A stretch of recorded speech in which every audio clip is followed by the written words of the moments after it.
وای ورکه خپل زما خوب کړو جاړې ته تاسو کوم نشوي چې دامره په چغو چغو جاړې وای بیروزګار او بیکاره شوم بې یاره مددګاره شوم داسې وګڼه چې ته د وخت نه مخکې کونډه شوې دا څه بکواس کې بکواس مې کومه زه رښتیا وایم وای د هغه باچا مرګ دې ماله راشي ماله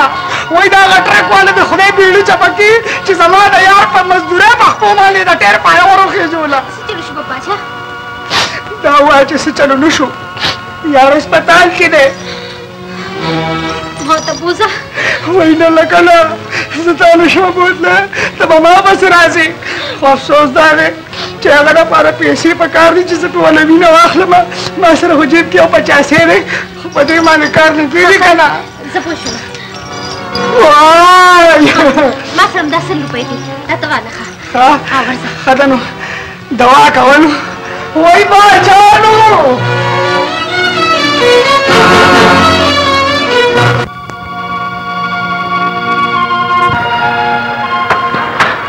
زه خبر چې دا وزیر ګل ساري څه چېرته غایب شوی دی چېرته ورک شوی دی تر اوسه پورې پته نشته اوس د بادشاه ته هم لږ ارام وکړه په دې تخت باندې تخت خو میلاو نه شو خو په دې تخته باندې سمله او دا تخته ټیک ده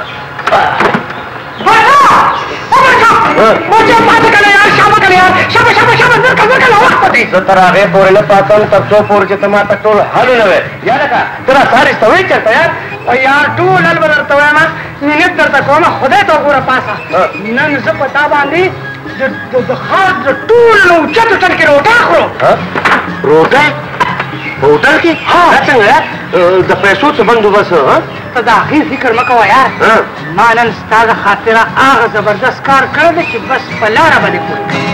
هم که نه راځه چې ځو زه پاچا دا دفتر ځان سره واخله که نه بهي ټوله خاطه خدا ده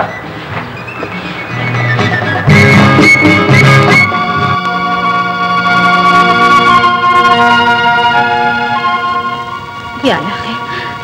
دې دې ورته خیر وکړي نو څوک ښکاري نه یاروریا لږ دلته ودرېږه دلته هغه ځای کوم ځای دی چې د خلکو خپې په هوا باندې او په پوزه یې نل کوي په هغې باندې څو باید ساعت یادی او مغه ښه مړی یو زه ستړی راغم بل ته په جټکو باندې لګی هغه دی کوم ځای ته به داسې چلو کې چې اول به ښي لاس ته لاړې بیا به ګس لاس ته بیا به بس مهرباني زه دنه لاړم ته ولاړ اوسه ګس زما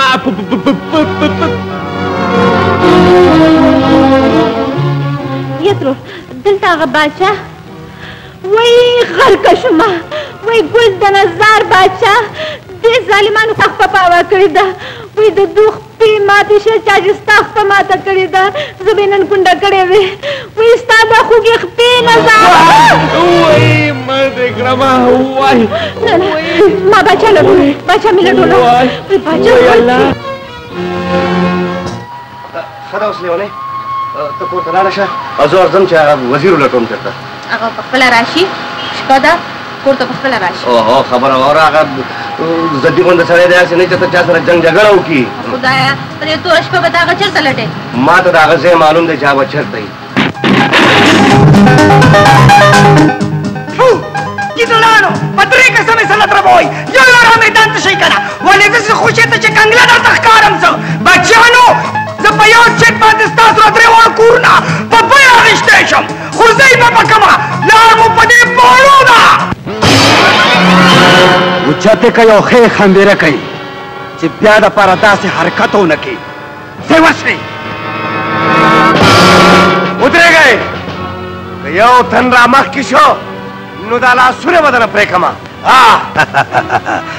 اول دې پوه کوي او دې بل سره به بیا خبرې کوم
ګورو به بچو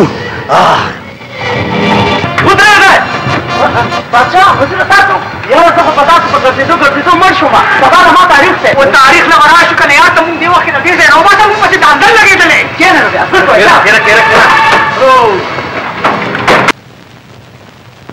آرډر کاروایی دې شروع کړی شي ستا نوم بادشاه ګل د پلار نوم فقیر ګل کاروبار کم کاروبار جی زما مطلب دا چې ته کار سکے ځکه زمون کار دا دی چې د سواد د باطنګڼو سیزن راشي که نه نو د هغه ځای نه باطنګڼ واخلو سیده پېښور کې خرڅ کړو او د پېښور موسم چې راشي که نه د هغه ځای نه واخلو سیده لاهور ته وولو او د لاهور هغه کراچۍ کې بس کله کله پکې داسې ټیکهداري هم وکړو او کمیشن ایجنټان یو مونږ جي ته دا سړی پېژنې او جی زه دې پېژنم او دې ما پېژني بادشاه ګله تا ته دا پته شته چې دی څه کار کوي او په ده د کوم جرم الزام دی جرم جواب راکړه ها جی دا سړی چې کوم دی وکیل صاحب دی د ملک او د قوم دشمن دی ولې چې دی جعلي نوټونه جوړوي او د حکومت زیرې پرې کوي دا ډېر خراب سړی دی وکیل صاحب زه عدالت ته خواست کوم چې د ګواه مازغه دا وخت ټیک نه دي دی دې ګواهي نه خارج کړی شي د ملزم طرف نه د صفای پیش کړی شوی ګواه د کاروایی په دوران نشي خارج کېدی مسټر خټک بادشاه ګله ستا دې ملزم سره څه تعلق دی صاحب له پاسه خدای دی او لاندې تاسو یې او بیا د 100 روپو د جعلي نوټ دپاره زه خپل ایمان او اسلام نشم خرابولی دا ټیک ده صاحب چې ما او زما دوست وزیر ګل به په دروغه باندې ګواهي ورکولې او دې خلکو سره موږ په 200 روپۍ باندې د یوې ګواهۍ خبره وکړه صاحب دوی چې موږ له کم پیشکي نوټ د 100 روپو راکړو هغه هم جعلي وکړه مسټر خټک تاسو غونته خلک چې عدالت ته بار لاړ شي نو د هغوی په خوله هم دغه خبرې وي چې ملک کې قانون نشته او عدالتونه انصاف نه کوي عدل او انصاف به څنګه کېږي چا مجسټریټ او جج سره د الادین چراغ نه وي هم تاسو قانوندان یې بیا هم د قانون ختمولو کوشش کوئ دروغو نه رښتیا او رښتیاو نه دروغ جوړوئ د ملزم خلاف جرم ثابت شو دې لپاره عدالت مجرم ته 10 کاله د قید سزا ورکوي بادشاه ګل او وزیر ګل د عدالت په مخ کې د خپلې پیشې اقرار وکړو دې لپاره عدالت د ګواه بادشاه ګل او وزیر ګل د ګرفتارۍ حکم ورکوي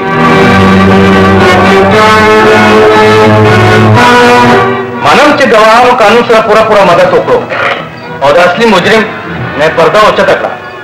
په دې وجه عدالت هم دوی سره نرمي کوي او صرف د یوې میاشتې د قید سزا ورکوي ټوله چېرته وځم فر کړم فره مې لنډېږي لار ته وځم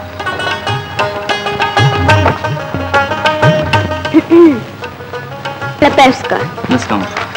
واه ته خو ډېرې نخرې کې یو خو مې د خپلې سپی راړ او بیا راته سترګې ښې نو نور څه لا دې خوا کوي اوس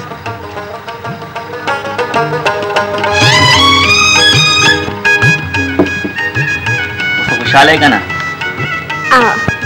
ښه ته دا راته ووایه چې ته سبق ونیسې به جوړېږي ډېر لوی افسر د هغه نه پس به څه جوړېږي ټولو ناول دا کار به کوم پهله به تاله بنګړي راوړم نکریزي به راوړم او بیا ما نه ټیک ښه پوهېږئ خو بل نه پوهې ښه اوس ته ځه زه سبق یم واه ته خو ډېر مطلبي خواته تا پای بند کېنه سبق وایه بابا چېرته تللی وې روټۍ مې یخه شوه نن تر اوسه نه راغلې فورمل بیمار و د هغې تپوس له تللی وم روټۍ راوړمه او وروړه او رښتیا باچا وزیر راغلی دی نه نه بابا